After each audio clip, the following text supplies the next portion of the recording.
تو کہتے ہیں بے شک میری بے ہوشی میں میرے پاس 2 فرشتے آئے اور کہنے لگے تم چلتے نہیں کہ ہم تمہیں خدا کی بارگاہ میں لے جائیں اور تمہارے بارے میں فیصلے لیے جائیں.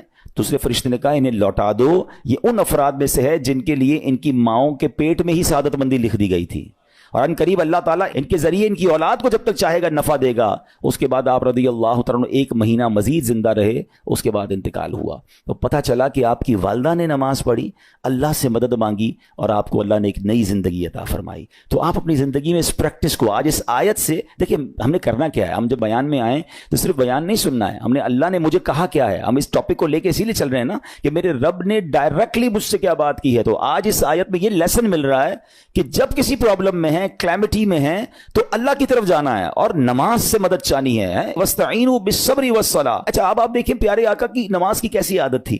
بادل گرجتے تھے, آندھی چلتی تھی, کسی بری خبر کی اطلاع آ رہی ہوتی تھی, نبی پاک نماز کی طرف چلے جاتے. اچھا مجھے بتائیں نماز استسقاء کیا ہے؟ بارش نہیں ہو رہی ہے, پیارے آقا نماز پڑھا رہے ہیں. سورج گہن ہو رہا ہے, نبی پاک نماز پڑھا رہے ہیں. چاند گہن ہو رہا ہے, پیارے آقا نماز کی طرف. یعنی کس قدر اللہ کی طرف رجوع ہے. And whenever anything bad happen یا گوئنگ ٹو بیڈ ہیپن, ہونے والی لگ رہی ہے, کچھ بڑا ہونے والا ہے. ہمیں بھی تو خبریں آ رہی ہوتی ہے نا کہ بھائی کل بہت شدید بارش ہوگی, اللہ نہ کرے کوئی اور بری خبر ایکسپیکٹیشن ہے. آپ کو کاروبار میں کوئی ایسی خبر آنے کا ڈر ہے, یا آپ کی کوئی شپمنٹ جاری ہے, واٹ ایور, آپ چاہتے ہیں ہر چیز بہتر ہو جائے. قرآن نے فارمولا دیا نا, وَاسْتَعِينُوا بِالصَّبْرِ وَالصَّلَاةِ. اللہ نے ڈائریکٹلی مجھے اور آپ کو کہا ہے. تو from now on words make your practice کہ میں نے انشاءاللہ نماز سے مدد لینی ہے. اور آپ اپنی آنکھوں سے دیکھیں گے اور آپ اللہ سے عرض بھی کریں کہ اللہ تو نہیں قرآن میں کہا ہے مدد لے, میں نے کھڑا ہو گیا نماز کے لیے. تو نماز سے آپ نے مدد لینی ہے. اچھا اب اس کے بعد آیت کا جو سیکنڈ پارٹ ہے کہ صبر سے بھی مدد لینی ہے. اور آگے کیا فرمایا, ان اللہ مع الصابرین, اللہ صابروں کے ساتھ ہے. سبحان اللہ. اس کا مطلب یہ ہوا کہ اللہ تعالیٰ اپنے علم و قدرت کے ساتھ ویسے تو ہر کسی کے ساتھ ہے, لیکن یہاں صبر کرنے والوں کا خاص ذکر اس لیے ہوا تاکہ انہیں معلوم ہو جائے کہ اللہ تعالیٰ ان کی مشکلات کو دور فرما دے گا. مگر کرنا کیا ہے؟ صبر کرنا ہے. اچھا اب صبر کے بارے میں 2 باتیں بڑی اہم ہیں کہ صبر نارملی ہم جب بھی صبر کے بارے میں سنتے ہیں تو صبر ہم کہتے ہیں یار تکلیف آئی ہے صبر کرو, یقیناً یہ بھی صبر ہے, مگر صبر کی ایک اور قسم بھی ہے جو اس سے بھی سپیریئر ہے, جو اس سے بھی افضل ہے. اور وہ کیا ہے؟ گناہ کے لیے دل چاہے, حرام کے لیے دل چاہے, نفسانی خواہشات برا کام کروانا چاہ رہی ہیں اور بندہ اس پر صبر کرے. یہ صبر جو ہے نا یہ شریعت کو اور محمود ہے اور بڑا افضل ہے کہ انسان کو جی چاہے کہ فلاں گناہ کرنا ہے مگر وہ اس پر صبر کرے. اور دوسرا صبر وہی ہے جو ہم جانتے ہیں کہ کوئی مصیبت آ جائے, کوئی آفت آ جائے, کوئی ہمارا اللہ نہ کرے کسی سے لڑائی ہو جائے, ہمیں کوئی برا بلا کہے, ہم اسے معاف کر دیں, صبر کریں. یا جسمانی تکلیف ہے, کاروبار میں پرابلم ہے, ہم اللہ کی رضا پر راضی رہیں. تو یہ 2 قسم کے صبر ہیں. اور جب کوئی بندہ صبر کرتا ہے نا تو قرآن و حدیث اور بزرگان دین کے اقوال سے میں اب آپ اس کے 10 فائدے بتانا چاہتا ہوں. میں کہتا جاؤں گا, آپ اللہ کے ذکر کی نیت سے سبحان اللہ بھی کہتے رہیں, جنت میں درخت بھی لگاتے رہیں. ٹھیک ہے. اللہ تعالیٰ صبر کرنے والوں کے ساتھ ہے. صبر کرنے والے کو اس کے عمل سے اچھا اجر ملے گا, صبر کرنے والے کو بے حساب اجر ملے گا, صبر کرنے والوں کی جزا دیکھ کر قیامت کے لوگ حسرت کریں گے. صبر کرنے والے رب کریم کی طرف سے درود و ہدایت اور رحمت پاتے ہیں. صبر کرنے والے اللہ کو محبوب ہیں. صبر آدھا ایمان ہے. صبر جنت کے خزانوں میں سے ایک خزانہ ہے. صبر کرنے والے کی خطائیں مٹا دی جاتی ہیں اور صبر ہر بھلائی کی کنجی ہے. اب آتے ہیں ان دونوں صبر کو تھوڑا سا ڈیفائن کرتے ہیں. ایک نفسانی خواہشات, گناہ کا جی چاہتا ہے, کیونکہ نفس ہے نا وہ تو ہر وقت موج مستی چاہتا ہے, وہ تو ہر وقت چاہتا ہے جناب بس یہ بھی کام کر لوں وہ بھی کر لوں. اب مجھے یہ دیکھنا ہے کہ میرا یہ کام اللہ کو راضی کرے گا یا رب کو ناراض کر دے گا. لیکن جو نفسانی خواہشات پر صبر کرتا ہے نا, گناہ سے اپنے آپ کو بچاتا ہے, قرآن کیا کہتا ہے, وَأَمَّا مَنْ خَافَ مَقَامَ رَبِّهِ وَنَهَى النَّفْسَ عَنِ الْهَوَىٰ فَإِنَّ الْجَنَّةَ هِيَ الْمَأْوَىٰ. اور رہا وہ جو اپنے رب کے حضور کھڑے ہونے سے ڈرا اور نفس کو خواہش سے روکا تو بے شک جنت ہی اس کا ٹھکانہ ہے. دل چاہ رہا ہے, شیطان کہہ رہا ہے کر لے, کوئی دیکھنے والا نہیں ہے, علاقہ بھی چینج کر لیا, شہر بھی تبدیل ہو گیا, nobody here to watch you, مگر اللہ دیکھ رہا ہے. اچھا نارملی اگر غور کریں گناہ کرتے کیوں ہیں, جتنے بھی گناہ ہیں, واٹ ایور لسٹ آف گناہ اٹھائیے, کوئی شراب پیتا ہے, کوئی بدکاری کرتا ہے, معاذ اللہ, کوئی جوا کھیلتا ہے, کوئی جناب بے حیائی کرتا ہے, گندی چیزیں دیکھتا ہے یا جھوٹ بولتا ہے, واٹ ایور, ان تمام گناہوں میں تھوڑی سی لذت ہے, ٹیسٹ. ٹھیک ہے. غیبت میں بھی ٹیسٹ ہے, بلکہ کتابوں میں آیا کہ غیبت میں شراب سے بھی زیادہ مزہ ہے, جبھی تو بندہ چھوڑتا نہیں ہے. اچھا لیکن یہ تمام ٹیسٹ میں ایک بڑی اہم بات اب میں کہنے جا رہا ہوں. یہ بزرگ نے بڑی کمال کی ون لائنر ہمیں دے دیا ہے. وہ کہتے ہیں کبھی بھی لذت کے لیے گناہ مت کرنا, کیونکہ لذت ختم ہو جائے گی, گناہ کا جواب اور پنشمنٹ باقی رہ جائے گی. اب آپ اس فارمولے کو سامنے رکھیں کہ جب بھی ہم گناہ کرتے ہیں فیو منٹس یا فیو آورز کی ایک انجوائمنٹ ہے, آفٹر دیٹ انجوائمنٹ ختم, مگر اس کا جواب باقی ہے, عذاب باقی ہے, اللہ نہ کرے اللہ ناراض ہوا تو پنشمنٹ باقی ہے. تو کیا فرمایا, انجوائمنٹ کے لیے گناہ مت کرنا, انجوائمنٹ ختم ہو جائے گی, عذاب باقی رہ جائے گا. اور اگلا سینٹنس کتنا خوبصورت ہے, فرماتے کبھی بھی تکلیف کی وجہ سے نیکی مت چھوڑنا, تکلیف ختم ہو جائے گی, اجر باقی رہ جائے گا. اب مثال دیتا ہوں, اس کے 2-3 ایگزامپل سمجھیے. گناہ کی ایگزامپل تو آپ سمجھ گئے کہ کوئی بھی تھوڑی دیر کا گناہ کرتا ہے, لذت پاتا ہے, وہ گناہ ختم, عذاب باقی.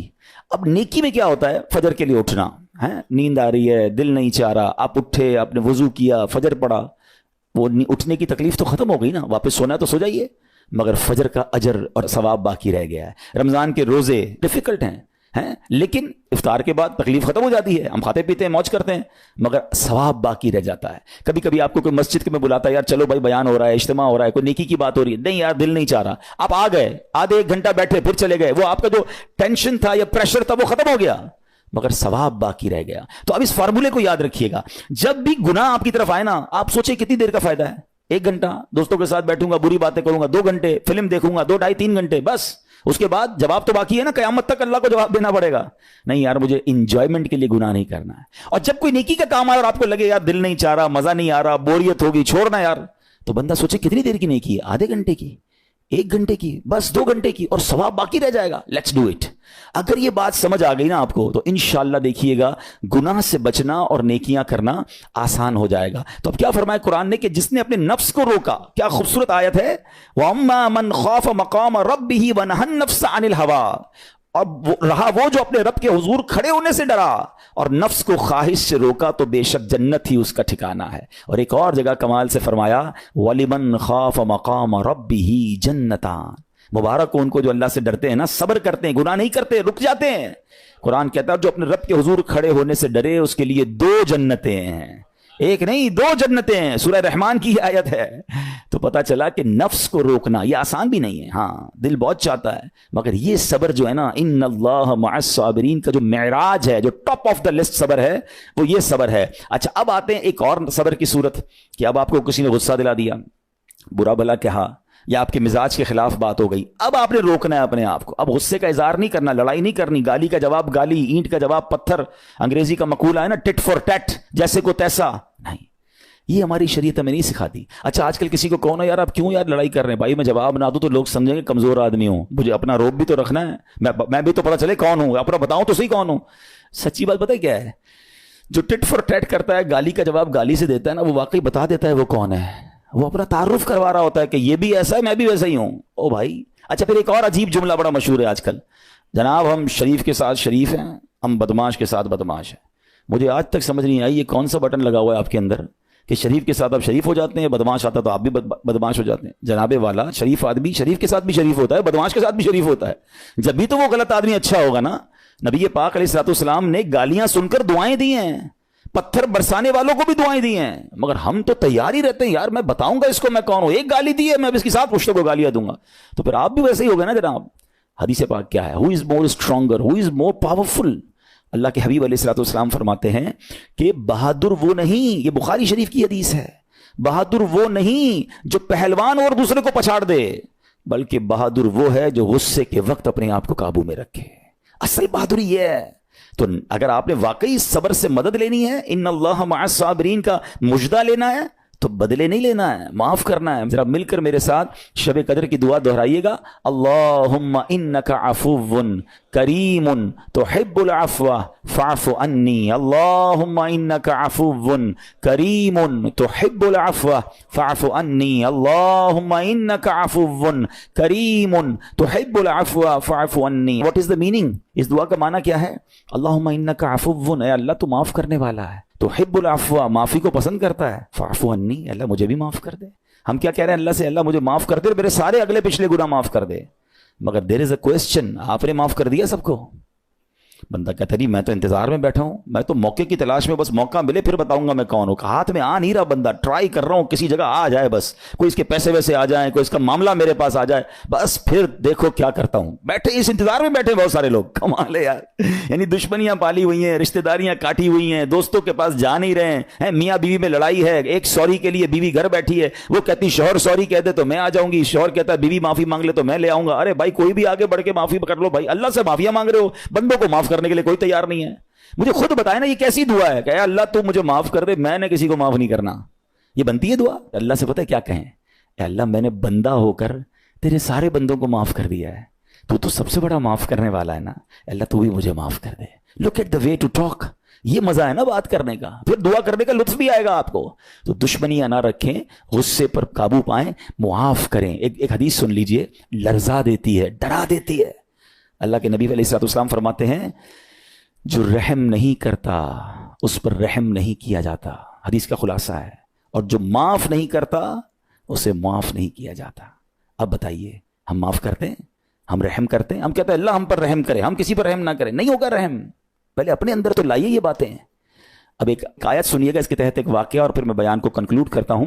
اللہ کریم ارشاد فرماتا ہے الذین ينفقون فی السراء والضراء والکاظمین الغیظ والعافین عن الناس واللہ یحب المحسنین. قرآن میں رب فرماتا ہے وہ جو خوشحالی اور تنگ دستی میں اللہ کی راہ میں خرچ کرتے ہیں. یہ بڑی خوبصورت بات ہے, یہ غریب اسلامی بھائیوں کے لیے بھی مدنی پھول ہے. امیر تو خرچ کرتا ہے نارملی, غریب خرچ نہیں کرتا اللہ کی راہ میں. ہمارے قبلہ مفتی قاسم صاحب نے تفسیر قرآن صراط الجنان میں ایک بڑی پیاری بات لکھی.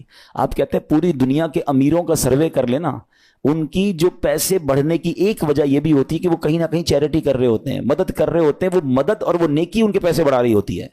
اور پوری دنیا کے غریبوں کا سروے کریں تو ان میں سے بڑی تعداد وہ جو خرچ ہی نہیں کرتی ہے اللہ کی راہ میں. کہتے ہیں ہم کیا خرچ کریں, ہم تو غریب ہیں, ہم پر لوگ خرچ کریں. میں آپ کو فارمولا دے رہا ہوں اور یہ قرآن سے دے رہا ہوں.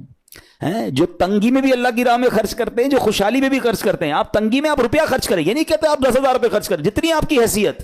یہ کاروبار ہے, آپ 1 روپیہ دیں گے اور آئے گا, آپ 10 روپے دیں گے اور آپ کسی نہ کسی نیکی کے کام میں خرچ کرتے رہیں, آپ غربت سے باہر آ جائیں گے.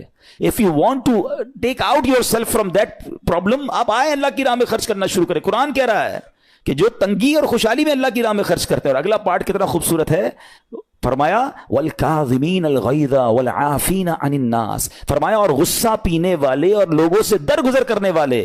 انعام کیا ہے, واللہ یحب المحسنین, اور اللہ نیک لوگوں سے محبت فرماتا ہے. اور پھر ہاں زندگی میں کلیمٹیز, پرابلم, بیماریاں, مشکلیں, قرآن خود کہتا ہے کہ من قریب تمہیں آزمائیں گے. کبھی بیماری آئے گی, کبھی بھوک آئے گی, کبھی مال کم ہو جائیں گے, کبھی ڈسٹربنس آئے گی, خوف آ جائے گا, تو بی ریڈی فار دیٹ, صبر کرنا ہے. کیونکہ اللہ نے فرمایا وبشر الصابرین, صبر کرنے والوں کے لیے خوشخبری ہے. تو اللہ کرے کہ یہ بات ہمیں سمجھ آ جائے اور ہم اس آیت پر عمل کرنے والے بن جائیں تو زندگی بڑی آسان ہو جائے گی. یہاں ایک میں عقیدے کی بات بھی کلیریفائی کر دوں. کچھ لوگوں کو بعض اوقات کنفیوژن ہوتی ہے یا لوگ کنفیوژن کریٹ کرتے ہیں. مجھے ایک بات بتائیے گا کہ اللہ کیا کہہ رہا ہے, وَاسْتَعِينُوا بِالصَّبْرِ وَالصَّلَاةِ, اے ایمان والو صبر سے اور نماز سے مدد چاہو. کیا صبر اور نماز خدا ہیں؟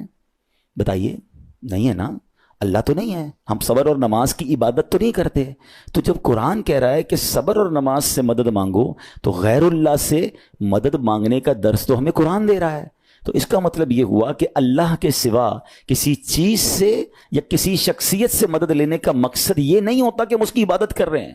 اگر آج کے دور میں کوئی اللہ کے نبی سے کہتا ہے کہ یا رسول اللہ انظر حالنا, یا بھر دو جولی میری یا رسول اللہ, تو یہاں کوئی شرک کی بات نہیں ہے. کیوں کہ یہاں یہ نیت نہیں ہے کہ ہم ان کو خدا مان رہے ہیں, یا یہ بھی نیت نہیں ہے. ایک بات, ایک عقیدہ کلیئر کر دیتا ہوں. پوری دنیا میں عاشقان رسول کا یہی عقیدہ ہے کہ کوئی نبی, کوئی صحابی, کوئی ولی اپنی طرف سے کسی کو کچھ نہیں دے سکتا. وہ سب رب کے محتاج ہیں, اللہ کسی کا محتاج نہیں ہے. جو اللہ کا ہے وہ اس کا اپنا ہے. ہاں اللہ نے اپنے مخصوص بندوں کو کچھ عطائیں کی ہوئی ہیں, کچھ پاورز دیے ہوئے ہیں, وہ اللہ کی عطا سے اگر کسی کو تقسیم کرتے ہیں تو اس میں کوئی پرابلم نہیں ہے. قرآن کہہ رہا ہے اے ایمان والو صبر اور نماز سے مدد چاہو. یہاں ایک اور بات سمجھنی ہے. دنیاوی طور پہ بھی کیا ہوتا ہے کہ آپ کسی باس ہوتا ہے, اپنے کسی مینیجر کو پاور آف اٹارنی دے دیتا ہے کہ یہ تمہارے پاس اس پراپرٹی کا پاور ہے, تمہارے پاس فلاں چیز کا پاور ہے. وہ اس پاور کے بہاف پر وہ کام کر دیتا ہے, مگر کوئی یہ نہیں کہتا کہ he is the owner. Actually he have attorney, he have power of attorney.